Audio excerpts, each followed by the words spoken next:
All right, hello everyone. This is Sir Adrian back here, stepping in for B Guest to film the USA's turn, followed by the Republic of China's turn in our current game of Global War 1914, titled Operation Bersaglieri, where we are currently in the summer of 1916. So first things first, before anything else, we roll the U.S. peacetime income increase. And we get a 6. So the Americans gonna move up from 26, where they're at currently. 1, 2, 3, 4, 5, 6. So they are at 32.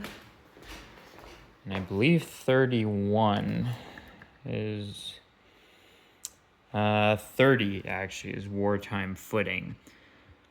So now, on top of everything else that they could do before, they can move units outside the 48 continental states and away from each coast to other U.S. locations, including aligned minor nations and along U.S.A. convoy line to British Midlands, even if not at war. And they can conduct diplomacy, outside of the North Central. That's not worded correctly, but outside of North, Central, and South America. So that's good. The Americans will soon be involved in the war, most likely next turn. Excuse me. So in terms of tech roles, we still have our 4 major factories. So we're gonna go for improved construction, trying to get that to stage 1. Improved factories to get that to stage 1. Wartime economy to stage 2. And we're going to try to get defense in depth at stage 1. And a quick note while we're over here, the Americans don't actually have stage 1 counter battery fire. That random event that gave the Allied powers that tech, France already had it completed at the time, or might have moved up a stage, I can't recall. But the Americans are technically still not part of the Allies. And it did specify in that random event, I can't remember which one it was a while ago, but that it was major powers that were either at war or part of the Allies. Yeah, technically until they join the war, they're not really part of the Allies. They're still neutral, the Americans, so I'm fairly positive they wouldn't have gotten that. But anyways, so all the others, defense in depth, wartime, improved factories, and construction are all on a 7 or higher. We'll roll these one at a time, just so I don't forget. So we'll go for wartime income. That's a success.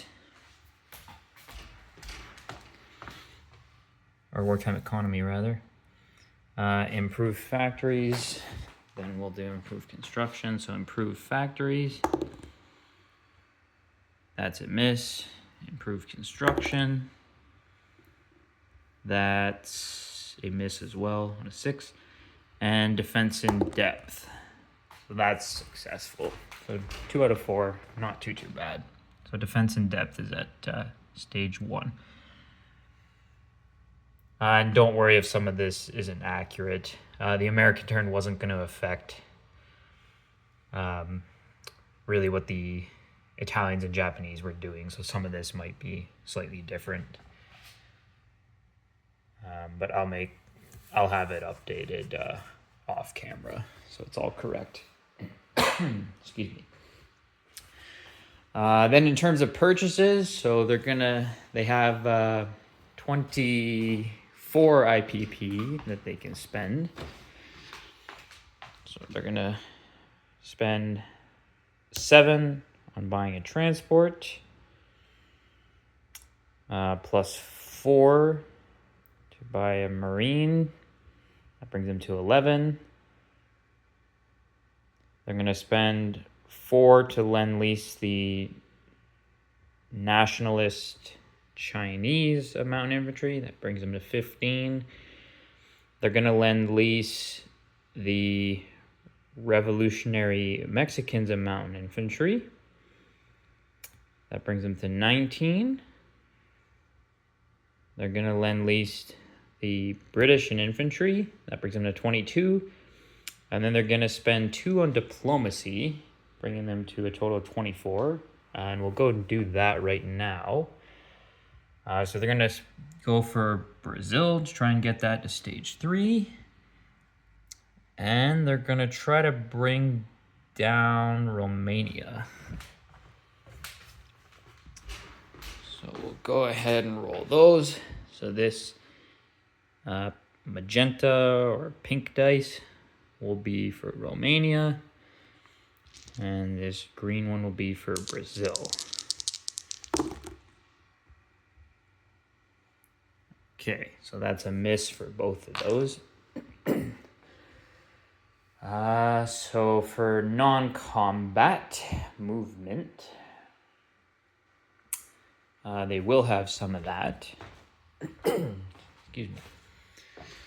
So they're gonna move their 2 pre-dreadnoughts.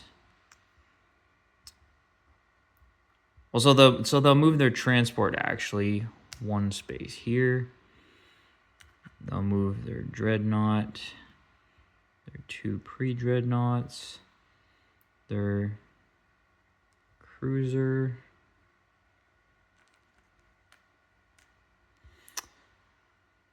as well as their 3 torpedo boat destroyers, and their coastal sub. They'll move them all into what is Sea Zone A25, so just off New York there. And then they're going to also move their, yeah, let's see, Pete. Yeah. So they're going to take their ships here that are off San Francisco. They have a dreadnought, a pre-dreadnought, cruiser, sub, coastal sub, and a transport. So they're all boosted by the major shipyard there. So this coastal sub has a movement of 1 normally, but it can go 2. So it's going to move 1.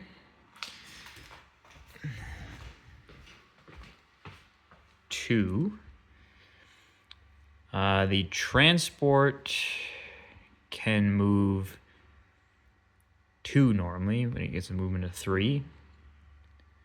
So we'll have it move 1, 2, 3 through the Panama Canal. So it'll be in the sea zone just off Panama in Central America. We will move the coast or the submarine cruiser as well. They each have a movement of 3, 4 boosted. So same thing. They'll move over into that same sea zone. The pre-dreadnought can go 1, 2. So it'll stay where the coastal sub is, so just off Galapagos there. And then we'll have the dreadnought, which has a movement of 2. It'll go 1, 2, 3, and it'll end its movement there. And these will all be at sea. Other than that,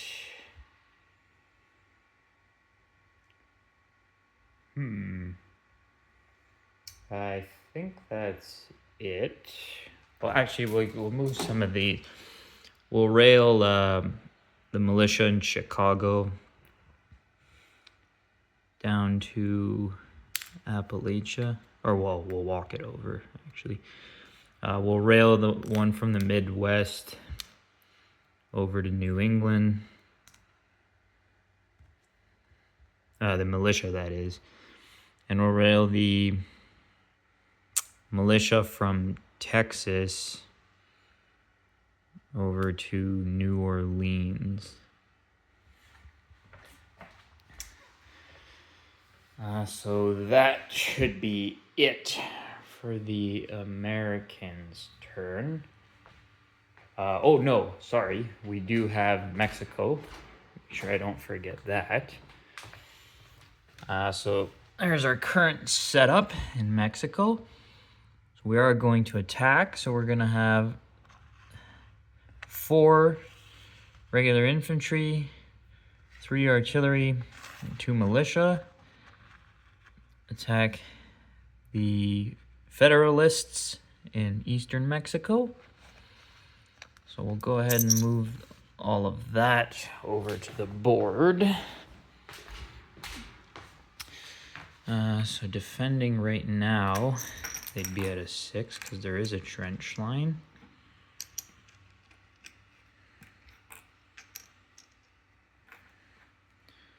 So there we are.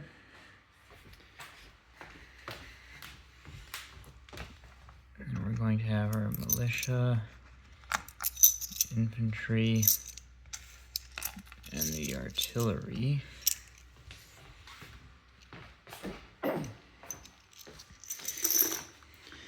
We're going to have 2 militia. They're going to be attacking at a 1. Now there is border terrain, mountain terrain. First round of combat, so we're going to have our 3 artillery will be first striking at a 3 instead of a 4. And then we have the 4 regular infantry units, which normally would be down to a 1, but we're going to boost 3 of them to their normal attack value of 2. And we'll have 1 at 1. So we'll go ahead and roll that. So we'll do the first striking artillery. So 3 at 3. I'll go ahead and re-roll that 5. So it was cocked. Okay, so 1 hit with the cocked dice that got re-rolled. So a first strike hit. So they'll lose 1 infantry right out the get-go. They move down to a defense of 4. And we'll roll the 3 at 2. No hits. And 3 at 1. So 1 more hit. Then they're gonna get 3, 4, 5 defending at 4. So they get 2 hits. So we'll lose both our militia. Now we're gonna press the attack. So now everything's back up to its normal attack values. The artillery at 4, the infantry, well actually the infantry are gonna get boosted. So you'll have 1 that'll be at its regular of 2 and 3 that'll be at 3. So we'll go ahead and roll the artillery. So 3 at 4. So 2, yeah, 2 hits. We got a 1 and a 4. So 2 so far. 3 at 3. Nothing. We'll re-roll that one because it's cocked. That's a hit. And then 1 at 2. Nothing. Then they get 1, 2, 3, 4. Yep, 4 at 4. Nothing. And then we'll press the attack again, and this is the final round of combat. So 3 at 4. And that's the 2 hits we needed. Or the hit we needed, rather. And then he gets 1 at 4. A miss. So, not only do the revolutionary Mexicans take eastern Mexico, with 3 artillery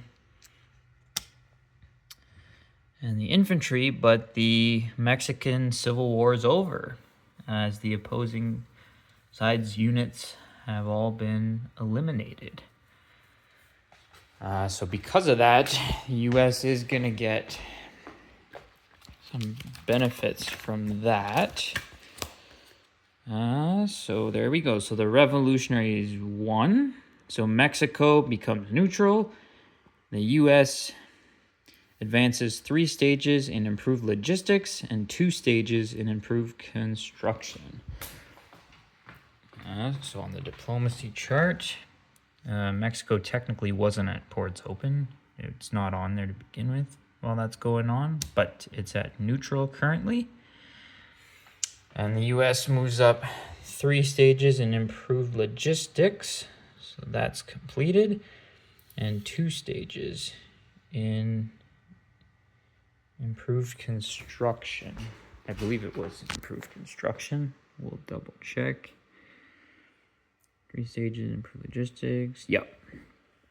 So now we demobilize. So we remove half of each type of unit, if any fractions rounded up, and transfer all that to eastern Mexico on the main map. So I'll do that off camera and make sure that's set up correctly, as I ain't much of a math guy and I don't have a calculator with me currently. Anyways, so that's it for the American turn. So their income is going to be at 32. I believe they don't have any bonuses. Could be wrong on that, but I'm fairly positive they don't. Yeah, no. However, they will get 1 IPP extra from Venezuela. Venezuela is not a country you can influence, but if you look at the diplomacy chart, it is at the +1 IPP in trade. So essentially, it can't be influenced, but the Americans can use their ports throughout the game, and they get an IPP in trade. Oh, actually, sorry, you wouldn't collect that yet until we're at war. So never mind. We don't have to worry about that for now. So just 32 is what their income will be at currently. So we'll give them that in a minute. We'll move on to the nationalists now. So they should have 6 IPP to spend. 1, 2, 3, 4, 5, 6. Yeah, 6 IPP. I had 7 there, but is correct in the TTS file as they lost 1 because of that drought random event. And before we do that, actually, so the Americans will send all their Lend-Lease and place their units. Don't want to forget anything. So they'll Lend-Lease the Nationalist Mountain Infantry to Quang Tung. That's where we'll send that.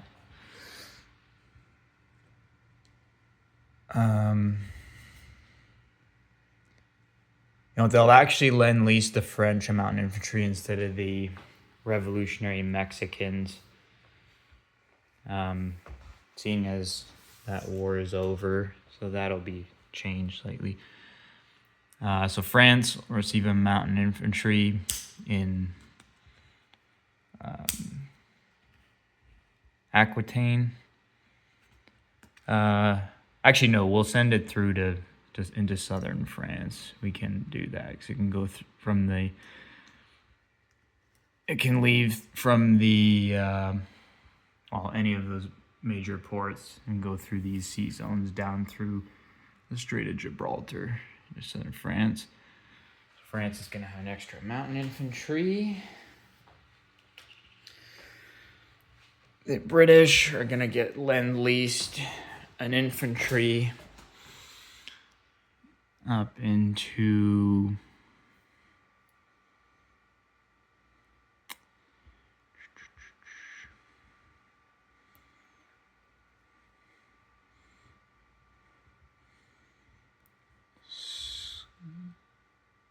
the British Midlands.